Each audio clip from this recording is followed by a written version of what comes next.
Good evening. It's been a long time since we've had a Simon Quick gathering, so it's nice to be able to get off of Zoom and see people once again. So thank you for joining us tonight. The theme for this evening's panel is passing wealth and values to the next generation. Over the years, in working with our clients, and we've come across these questions time and time again, and I think our panelists are here to bring their own unique perspectives to this conversation. To my left is Janet Kelly, and she is head of practice management consulting at BNY Mellon Pershing, with 30 years of experience in financial services industry. And she knew Joe B. at Merrill Lynch, so that's something to straighten out over some time here. But she focuses on advising financial advisors on effectively engaging their high net worth clients. To her left is Michael Arlein. He's a partner at Patterson, Belknap, Webb, and Tyler, with 20 years of experience in estate and tax planning for high net worth individuals and families. And then my partner, down on the other side, Peter Simon, who joined us in 2017, and he has more than 30 years of experience in family office services and personal experience in handling his own family's wealth transfer events. So, right to the questions. Janet, I'll start with you. How can parents instill financial responsibility and discipline in their children? Well, as a parent, I'm sure many of you would say that's one of the biggest challenges we face, particularly if there is family wealth involved. Instilling discipline and responsibility, that is financial discipline and responsibility, to me starts with examining your own, or the parent examining their own values and attitudes toward wealth. Let's be honest. Our children learn more from observing our behavior, with other family members, with our spouse, with friends and gatherings, etc. So let's start with ourselves. What are my attitudes about wealth, about family wealth, around the discipline and financial responsibility of money, so that I'm prepared to have conversations? And we'll talk more about this, organic, regular conversations, not the sit down, I must talk to you conversations with our children. But beyond that, I'll note, we're human. We all have inconsistencies. And yet giving inconsistent messages to children can be confusing, saying one thing, doing another. For example, I live here in New York City, so I'll say, gosh, would a child, observe me turning away from a homeless person begging on the street? My child doesn't necessarily know that we or our foundation gives generously to worthy causes for the indigent. There's an apparent contradiction there, isn't there? Or how about around the dinner table, around family gatherings, you speak to your children about the importance of family unity, of family harmony, and yet your children hear or overhear sniping about family finances among relatives or with relatives. Those apparent contradictions between what they see, what they observe, and what we say to them can actually be fruitful conversations with your children. It can be incredibly enlightening, teachable moments when your children ask, what's that all about? Third, I'll note, one of the things that all of us want to be thoughtful about is helping our children respect and feel gratitude for family wealth. Building a lot of responsibility and discipline comes from attitudes, but that they call it attitude of gratitude, being grateful for what wealth has provided for the family, what gifts, what doors it has opened over time. Those are fruitful conversations and a beginning to change or create a mindset. And finally, I'll note that we'll talk more tactics later on. But one of the things that many family members have said to me over the years is really helping children adopt some of your values related to family wealth.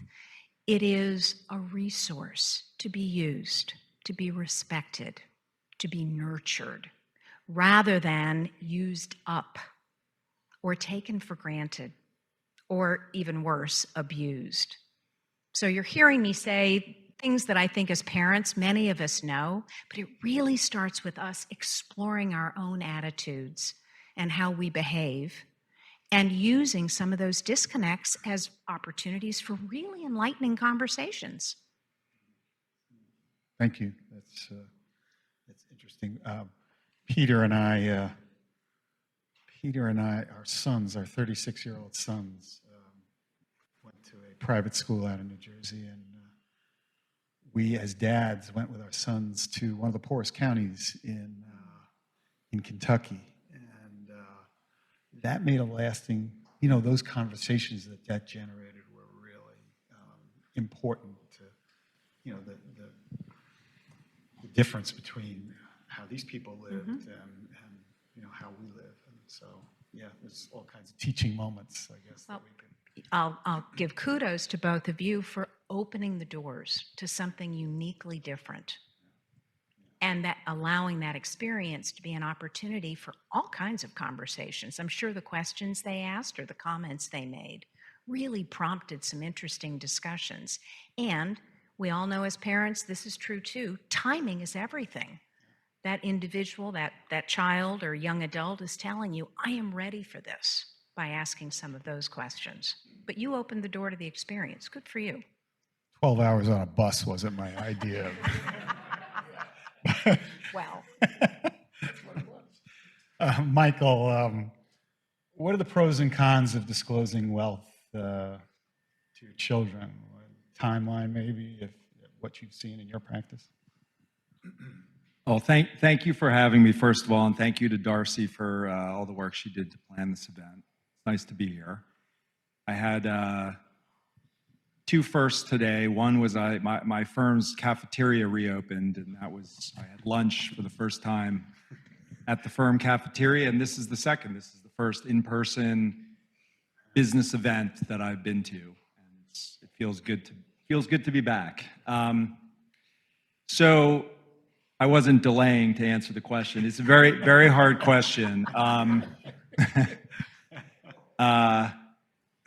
Pros and cons of disclosing wealth. Well, the thing that freaks everyone out about disclosing wealth, the thing that people are worried about, is that you're going to ruin your children's motivation to work, because they're going to find out how rich you are, and then they're going to decide that they're just going to get that money and they don't need to work. I actually, just based on my experience, and I come to this with some humility, I don't have all the answers or probably any of the answers, but I actually don't believe that your children knowing about your wealth is really going to be what sort of makes or breaks their motivation to work hard. I think that comes from parenting, values, and other things. I think also your children probably know you're rich. They're not stupid. They have eyes. They kind of see where you live. They may even be able to Google, if you're a public executive, they can use a search engine to see how much stock options you got and things like that, or their kids are smart. They can figure that out. I think some of the cons of disclosing wealth are actually not really cons. I think there are some kids who there is some risk if your kids are young. There's some risks around privacy. Your kids may brag, to their friends about how much money, they saw was in dad's bank account, and things like that, I think are real concerns, because kids don't really necessarily have judgment when they're young. But I think the pros of disclosing wealth in an appropriate way, sort of greatly, in my view, outweigh the cons. And I think there are a lot of cons of not disclosing wealth. I think picking up a little bit on what I think Janet was getting at, I think that kids, if there's this thing called family money out there that the kids sort of know exists, but they're not really sure when they're going to get it, how much it is, what the rules are around it, it kind of, they don't really know how to plan their lives. They don't really know whether they need to save, they don't know whether they need to get a job that pays a lot or a job that, maybe doesn't pay a lot. So I think disclosing is very helpful for your children to be able to set their own expectations and to know kind of what the rules are so that they can make choices in their lives. And if the rules are that starting when you're 25, you're going to get $1 million a year, then you probably can be an artist and not have a job and not even necessarily have to go to school unless you want to. But if the rule is that you're not going to get anything till we're dead, then you probably, have to get a job and or if it's somewhere in between, like we'll pay for your education, but we expect you to get a job and work hard, and this is really more of an inheritance, or you're going to get X dollars, so budget accordingly. We're not going to tell you how to spend it, but that's it. I think that can be really helpful to people, and the problems that I've seen arise mostly in connection with money being a mystery, where it's sort of like this, like no one knows how much there is or when you're going to get it, and so you don't really know what to do. I don't know if that was a clear answer, but that's my 2 cents. I think what I counsel people is, if you're going to really open the kimono, I think it's after the youngest is out of college. If you're really going to, talk about everything and make it, again, opening the kimono. So, and that's not necessarily that they're going to get any money, but it takes the mystery out of it.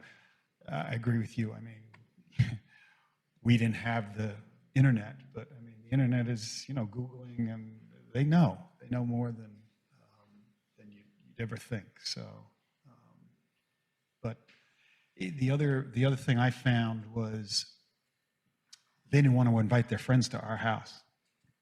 That was another thing that we had to get over. And how do you explain? Okay, we live differently than other people, but doesn't change. We all put our pants on the same way. I mean, it doesn't change anything. So, but thank you. Thanks, Michael. Peter, what values did you learn from your parents, and any other important lessons that you had growing up? Financial lessons. Financial. Thanks, Les. Lots. My father was always in the financial business and was very open about his job, and talked about markets when I was at a very young age. It was fascinating to listen. It always interested me. I had 5 sisters, and I'm sure that none of them cared about it. And my brother was somewhat interested, but he had sort of a different approach. And the values were always honesty, ethics, morality, all the things you would expect good parents to instill in their kids, but also by example. Go to church on Sunday, do the right things. Don't tell them to do one thing and you're not doing the same thing. You got to eat your own cooking. So, and that was very much a part of my family. And I grew up in I would call it an upper middle class home. Dad was a very prosperous guy on Wall Street, but it was after he went to Treasury and came back is when he made the big money, and I was already 30, and they're 26, and that was really something else to watch, and he enjoyed his wealth. which I suggest everyone do, because you shouldn't be a prisoner of your money. But the one lesson that you should always try to keep it in the back of your mind is $1 million is not $1 million. It's whatever the income you can produce from that $1 million, so that you always have that money. And you should also have a little bit of inflation protection built in there so that you can maintain your purchasing power. But having money and not having money is just the difference between what your choices are many times. I was always taught to be respectful and not brag. And Michael, to your point, my kids, I wouldn't let them see anything till they got over 21 or maybe even older, because a couple of my kids are not shy. They would love to brag and, talk about stuff. And anyway, it's, you're in a fishbowl. You really are. And you can't hide a thing because it's all out there. And so it's very different than when I was growing up, because it wasn't as easy. You could hear things hearsay and secondhand, but now it's Google, the name, boom. It's very easy. So anyway. Good. Thanks. Janet, for you, how can parents teach their kids about their values in an organic way?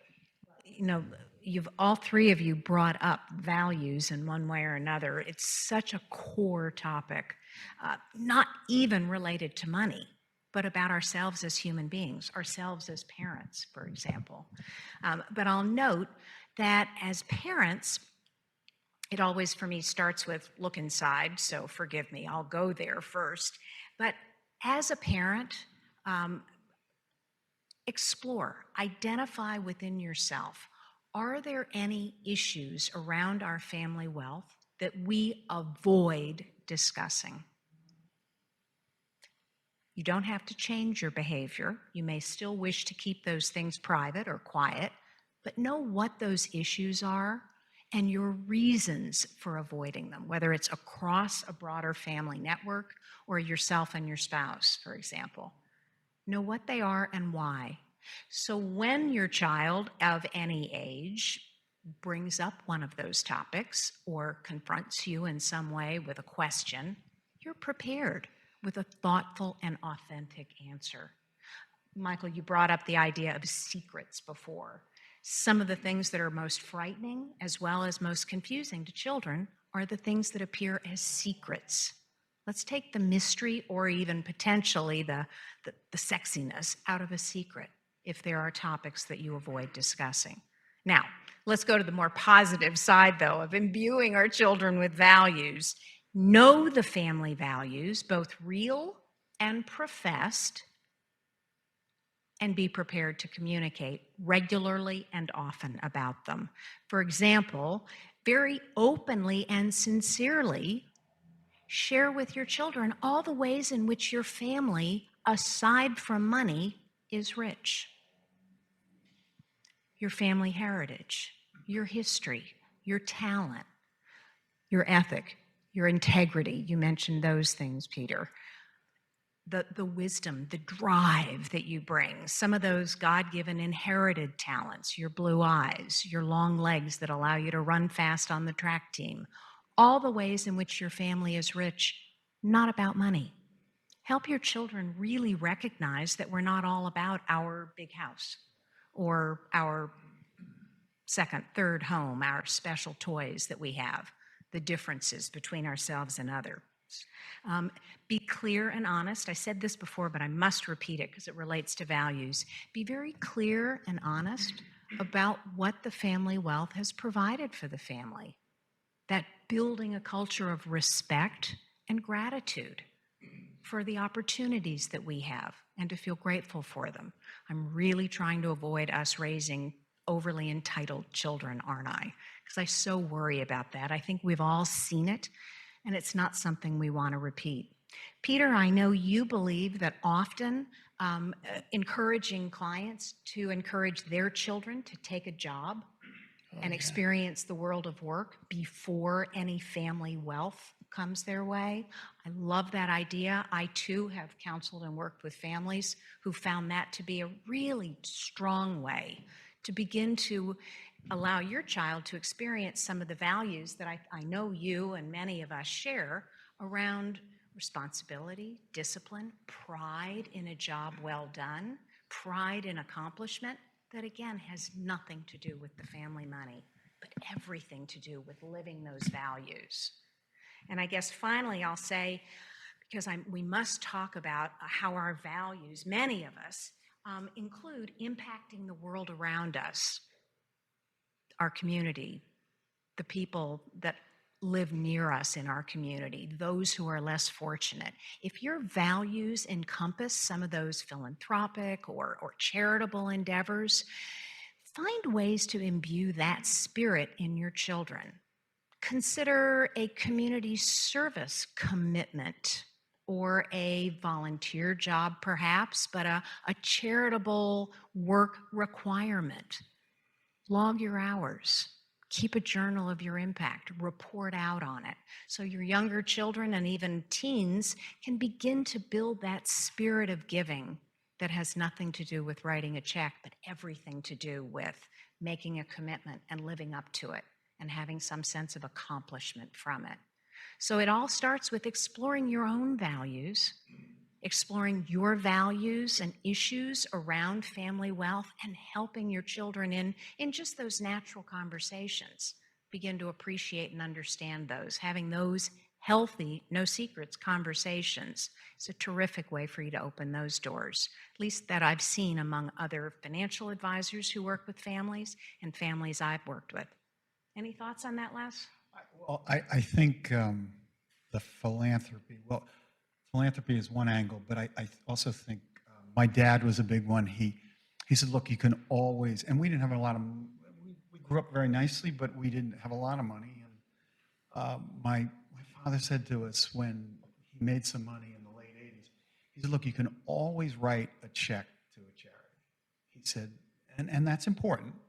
But he said the second thing is, he said, really give a charity your time if you're passionate about it.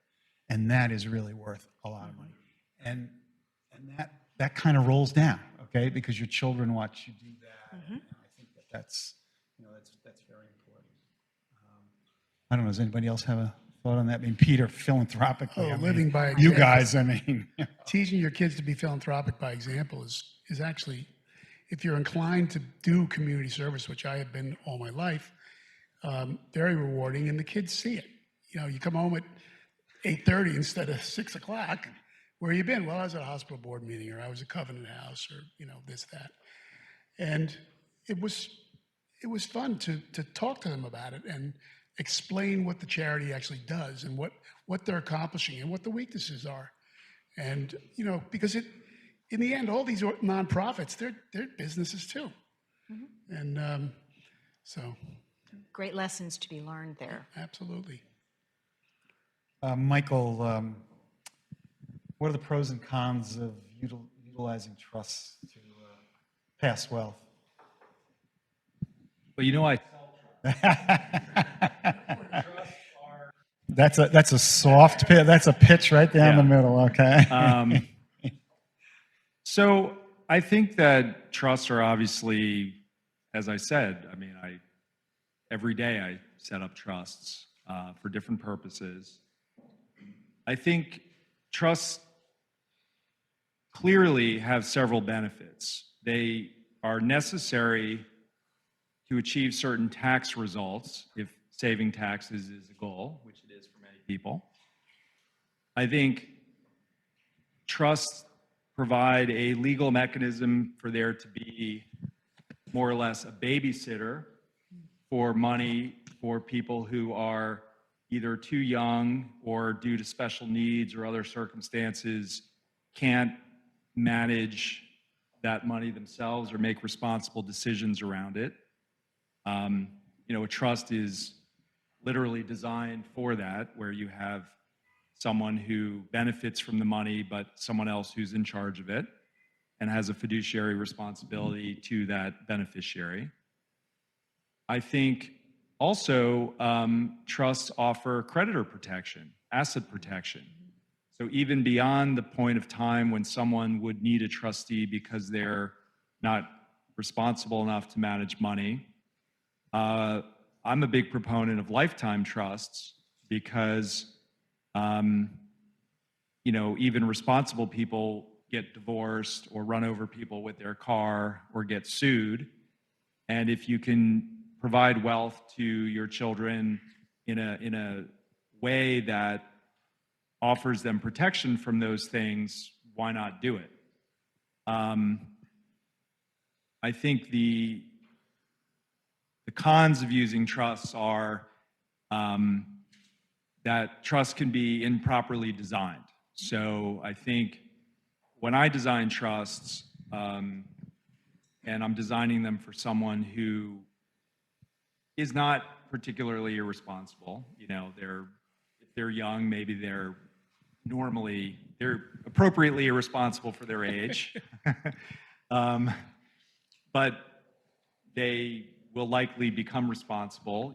I normally tell the client that at some point in time, maybe when the client's deceased, but at some point in time in the future when the person has reached a certain age and maybe when the client is deceased, that child should essentially be able to gain control of the trust by being able to pick who their trustee is, fire and replace their trustee. Because I don't think it's necessarily, I think it's important for people to at some point be responsible and have sovereignty and autonomy over their own wealth. There can be a balance there. Maybe it's appropriate if there's enough wealth to have some portion of it that you don't get to control just as a hedge in case you become irresponsible later on. So I don't see a lot of cons with trusts. But I'm a trust salesman, so it's not really, I'm not the person who would know what the cons are. But I think the main con is poorly designed trusts. When you say lifetime trust, what do you Literally a trust that doesn't have an end date, meaning there are trusts where that say like when you turn 35, the trust ends and you get the money. I don't really often design trusts like that because what happens if you get divorced when you're 36? Now you could say, well, you would have a prenup or, state laws protect your money because it's inherited money and all of that is probably true. But I think, certainly doesn't protect you if you run over someone with your car at 36 and the money's in your account versus in a discretionary trust. So I literally mean a trust that goes for your entire lifetime. I meant, are you calling it like a dynasty trust? Is it called anything in particular? Call it whatever you want. It's a dynasty trust might be a trust that goes for several generations, lifetimes. Yeah. Michael, any, well, I don't want horror stories, but do people go awry, in terms of that? Yeah. Yeah. I do. I come across people, and they're normally people who have children who are in their 20s, young adults, who are having a really hard time with their children because they've essentially have what I would call, I'm not a psychologist, but I would identify it as a toxic relationship with their children around the topic of money. And the fact pattern I've seen time and time again is someone made money and they have these children who they try to raise right. And then the children become young adults, maybe in their 20s. And the children are now adults. They're through college, they're out in the world. And they start making choices that the parents don't really agree with. The parents are sort of sitting there like, oh my God, my daughter or my son is super irresponsible with money. And every time I see her, she has a new pair of, Gucci shoes or whatever shoes people buy. And they just really start like kind of second guessing every decision these people are making, usually because they're funding the lifestyle of those people, either through a trust or through gifts or something. And sometimes their reaction is to take them, cut cut the money off or reduce it. And then, the children, or they complain to me. My son is always calling me for more money. He's always running out of money. And when I kind of dig into it, what I discover, I think, is that they're not really treating their children like adults. They're sort of trying to control or manipulate them with the money. And normally in my advice, obviously, this is not the case if, there are real issues like someone's on drugs or has a gambling problem or things like that. I'm just talking again about sort of a difference of opinion about appropriate expenditures. Usually the parents worked really hard or grew up poor and would never in a million years have spent $800 on a pair of shoes, but their kids have grown up, seeing that, and all their friends are doing that. And the parents are sort of like, what business does this person have? She doesn't even have a job and she's buying these shoes and stuff. And I think it really creates a lot of toxicity around money. It kind of can ruin people's relationships with their children. My advice normally is that you have to kind of let go. You have to sort of, again, this goes back to my other comment. I think you give your children a set amount of money, a generous amount of money, enough that they are not just subsisting, but actually can make choices. Those choices could be to save the money, invest the money, or spend it on shoes and not save the money. But you tell them very clearly, this is it. You're getting $20,000 a month, and this has to cover all your expenses, and you're in charge of doing the budgeting. And if you run out of money, you're not going to be able to go to your friend's wedding. I'm sorry, I'm just not putting an extra $5,000 in your account. You just will have to stay home, And, I can't say it's always works well, but it sort of goes to my point about setting expectations and rules and then sticking to them. Yeah, how about, well, I guess rules differ from values. I mean, is there something in terms of parents communicating those values to kids that you've seen in your practice, or maybe Janet, you've seen it? I think it's too late by then. When I'm seeing in the people in their, they're fully baked kids, right? They have the values or they didn't get the values. That's when, unfortunately, when the kids are younger and I guess they're getting these values, that's when they're not asking for money then. You're just buying them all, they're kids. So it's too late. I think it's really too late to have the values conversation. I personally think when your kids are post-college in their 20s and stuff, they're kind of the human beings that they're going to be. And then if it's you created them, you just have to sort of deal with them and deal with you can't expect them to change or be disappointed in how they turned out, really. My kids are in their teens, so I'm sort of talking about stuff I really don't know about. You're in progress. Yeah. Okay, good. Peter, I guess we touched on this a little bit, but maybe, I don't know if you have any more thoughts on how can you teach your kids to be philanthropic? Yeah. Well, be a volunteer yourself and bring your kids along.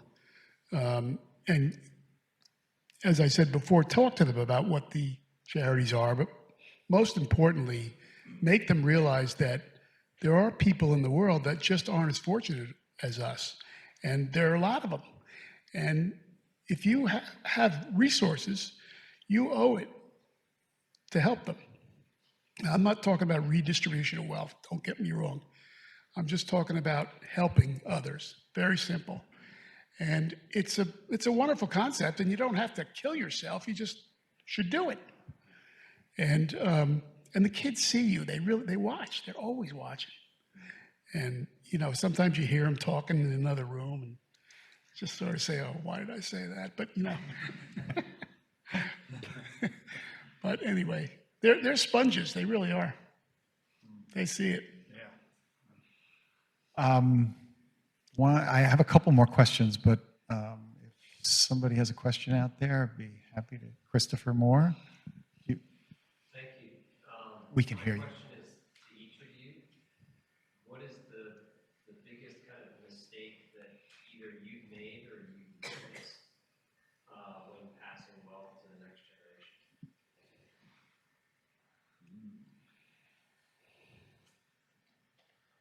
Maybe the people who have wealth should answer that question. So I believe in delay. I believe in the values of work. And when children come of age, instead of getting a pile of dough, get a job and learn how to balance a checkbook. And then, in my family, this is almost to a child, we all didn't give any money to our kids till they turned 35. Now, we weren't starving them on the way there, but, still, the real money is then and later. So, and there's no reason for them not to know that in their 20s. I wouldn't tell them when they're 15, but every child is different. So some kids can handle information and others just will abuse it. So I would agree with you. I've seen, even in my own children, when we opened up the kimono, my youngest daughter was 23, 24. It was, to my two daughters who are the youngest, it was overload. We spent a whole day I hired an advisor to help us. He interviewed everybody, and then we did a whole day, brought the T&E lawyers in, we brought my team from Simon Quick in, and by the time dinner came around, it was not good. So you gotta ease into the information that you give them. Chris, I like to think I haven't made any mistakes yet, but it is a work in progress. My children, 4 children, are 30 to 38, so I think they're fairly well grounded. There's some things that some of them do that I don't like, but I think that's life. But around their wealth, I think it's interesting. None of them are here, so I'll talk about this. But we set up a family partnership, and I've told them this is all they're getting, and so it's locked up basically, and I am the trustee, which I need to pass that to somebody else at some point. But in the spring, my wife and I said, there's a lot of money in there, and if you don't give them a chance now, when they're in their 30s, when are you ever going to? Anybody else with a question? Oh, Yeah, go ahead, Michael. I just want to make a comment about prenups. I do prenups, and that's a place where mistakes are made. Sometimes the mistake is actually insisting on a prenup. In many contexts, family wealth is already protected. It's locked up in trusts. It's, considered separate property. But nonetheless, I can't tell you how many people call me up and say, my parents want me to get a prenup. And there's not really any reason for it. And then there's a whole other set of people who maybe do need a prenup, but then the parents kind of view it as a blood sport about, kind of one-upping their future daughter-in-law's father or something like that. Things get really ugly to the point where I sometimes wonder whether the relationships between the two sets of parents are like maybe permanently destroyed.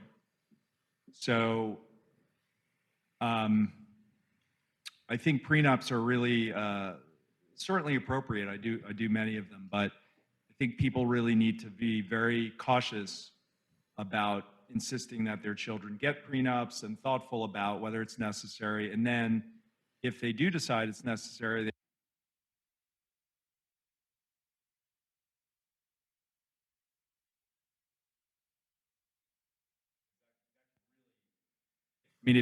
what good is your money if you basically have a, daughter-in-law who won't speak to you for 10 years and then won't let you see your grandchildren because of how you acted when you, negotiated the prenup. So I just wanted to comment on that. So I'm a big believer in prenups, and I have 5 sisters. 4 have been divorced. And I negotiated most of the settlements with their lawyer. And having been through that, my sister that's closest to me in age didn't have a prenup because she got married 40 years ago, 44 years ago. And prenups weren't even a subject back then. But when she started taking up with somebody else, I said, you got to do this. And sometimes there's pushback, especially from the other side. But my kids all said, okay, Dad, I get it. That's fine. And what I tell them is, look, it's better to tell this whole story right now, get it over with. And by the way, your spouse may have a story too and not even know it. And it's, the truth will always set you free, right? So, I think it's a good idea. And it's very good for a couple to know what the financial situation is between the two of them. It's delicate, though. What? It's delicate. It's totally delicate. And I've seen friends that, ask me, I think I'm going to ask my daughter to have a prenup. I said, you have to do it. You really do. And a very good friend of mine who the guy refused to do it. He just said, no, I'm not doing that. If you don't trust me, I shouldn't be here, which is complete nonsense. But anyway. Any other questions out there? Yes, sir. Have you ever had an example where the children are less involved than you would think, or they're not involved enough? Can you speak to that? In terms of managing money, or? Yeah, in terms of managing or just being engaged with the whole situation. But children, I only have one of my children that's really interested in looking at and reviewing statements and going over. I see eyes glazing over, from my children at least. But I think it's a process over many years that I think if you just keep not pounding away. I've always said that I think all I want to teach you is not to get bamboozled by somebody. After I'm gone, hopefully they still have their money at Simon Quick, but to ask the right questions, I guess, is what I would say, Michael. I mean, that's really, and so if you're not, I always, in our financial planning practice, I always talk about the non-financial spouse. And so that the financial planning is really good for the non-financial spouse. I think that even if they're non-financial, you just want to teach them to ask the right questions. So I don't know if anybody else has a thought on that. Well, I'll chime in that some of the biggest things I've seen across different family office practices, different businesses that we've worked with, and the financial professionals' biggest concern are those children whose native interests are not around money or investments or the like, and families who just let that be. So there are no conversations around responsibility or discipline or privilege or gratitude. There are no conversations. And let me liken it in maybe a silly analogy, but my mother was passionate about her rose garden. We grew up in Dallas. We had an extraordinary, beautiful rose garden. Year after year after year, she could not interest either of her daughters in ever being involved in that rose garden. But I do appreciate the care it takes to plant, to manage, to have someone else help, to tend. So at least those values around preserving and nurturing this beauty, I'm making this up as I'm going along. I'm obviously very Irish. I got those values. And for financial professionals that work with families who use an annual family meeting with children at, maybe middle school on up as opportunities to have conversations around values, around responsibility, around maybe a philanthropic cause that I'm going to throw in $50 at age 13 and Dad's going to throw in many, many more zeros, but the whole family is going to do something for big brothers, big sisters of Newark and Essex County.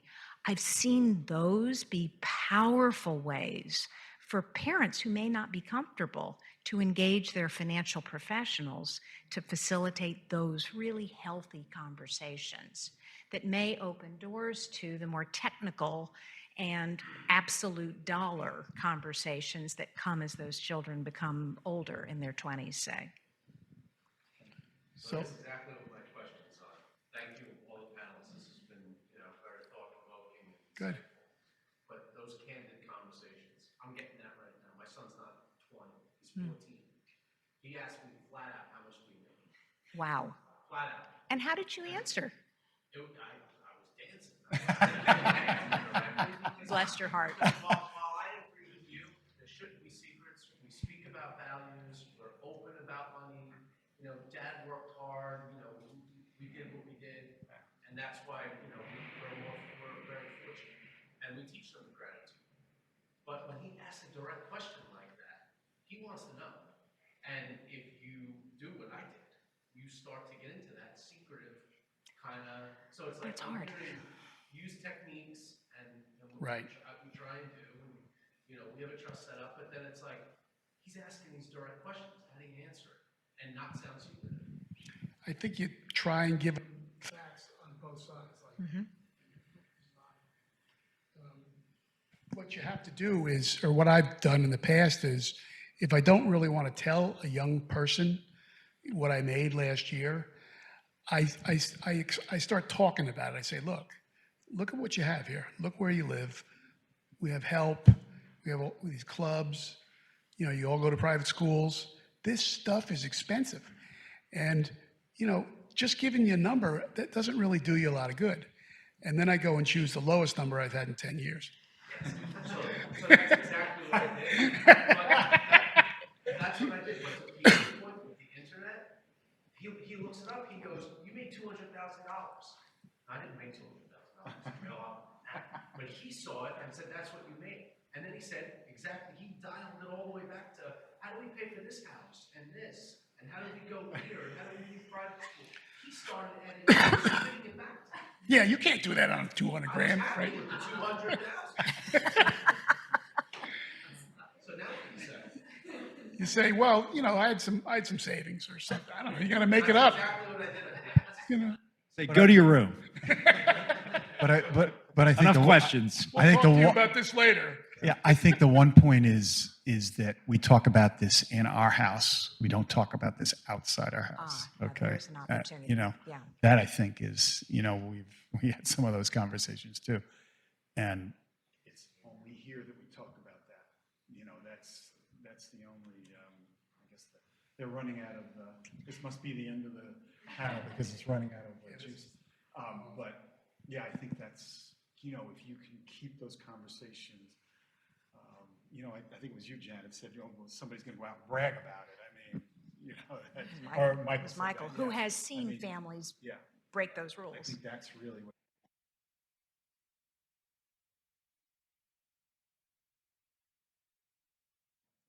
I mean, I got the same question. I have a 14-year-old. He looked up how much I paid for my house on Zillow. I mean, he's really relentless. And it's interesting. I mean, I try and just joke around with him about it. Like, Right.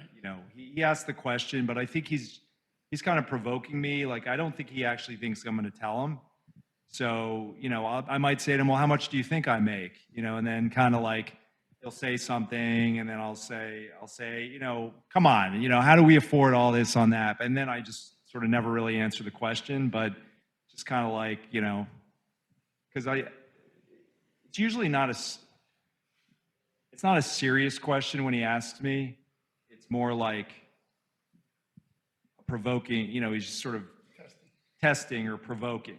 It's like when he asked my wife, like, how many people were you with before Dad? And she's like, oh my God, she's just like tweaking, he's one of those kids,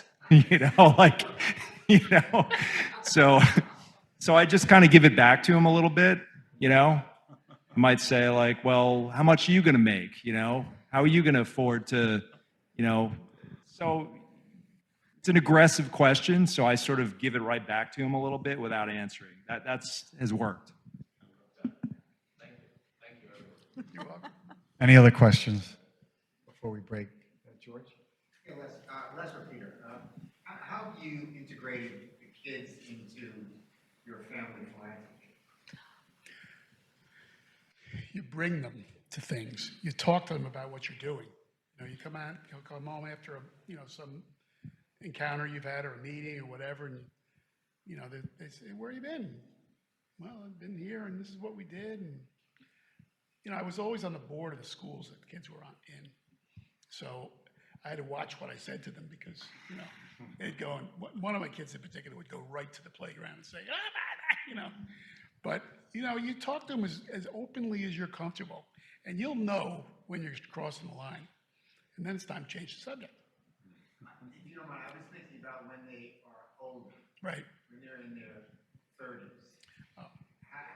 How Open. what you're doing is integrated with the kids. Well, I mean, as I said, my kids have gotten what they're getting, and everything else is going into a foundation. So what we did 3 years ago was I took $1 million, I put it into a Fidelity account, and we have a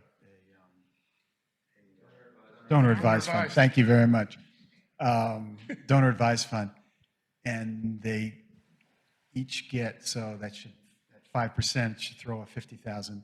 I said you could each have $10,000 to give away charitably, and the last 10,000 you all have to agree on it, and you can, I want to get them working together. Now they were in their late 20s to mid 30s at that point, so I figured it was time that, if we got hit by the bus, Arlein and I got hit by the bus, that all of a sudden they're going to have this, responsibility for a lot of money. So that was mine. My way is not the right way, but I was just about to echo it and say, think about doing that, perhaps with a smaller amount of money at an even younger age, that 14-year-old. And whatever the allowance or earnings or portion that he has, you talk about the parental 401k and something you all have written. He'll put in this much, you'll put in 3 times as much, 5 times as much. Together, we will, or all of us as a family, let's choose the recipient, or let's choose a number of recipients, and why. And by the way, you don't just give money. Each of us has to give some of our time. Sure. We have to vet these organizations. It's not just you saw it on TV or your favorite baseball player is connected to it. So I really believe this is the doing, being involved in family finances, particularly around a charitable issue. The pandemic has opened all kinds of wonderful opportunities. I've heard great stories over the last year and a half, I should say, around families who never thought about certain organizations or certain needs in their communities. What a great family conversation to begin to build those values. So by the time that child is 35 and has a significant inheritance, I'd like to think there will be some good done with that money as well. But just do what Les did, just start it younger. in smaller numbers. In smaller numbers, yeah, oh, please, yeah. Conversations. But I want to acknowledge Pershing, BNY Mellon for helping us with this, and Patterson, Belknap for sponsoring this gathering, and we appreciate your partnership.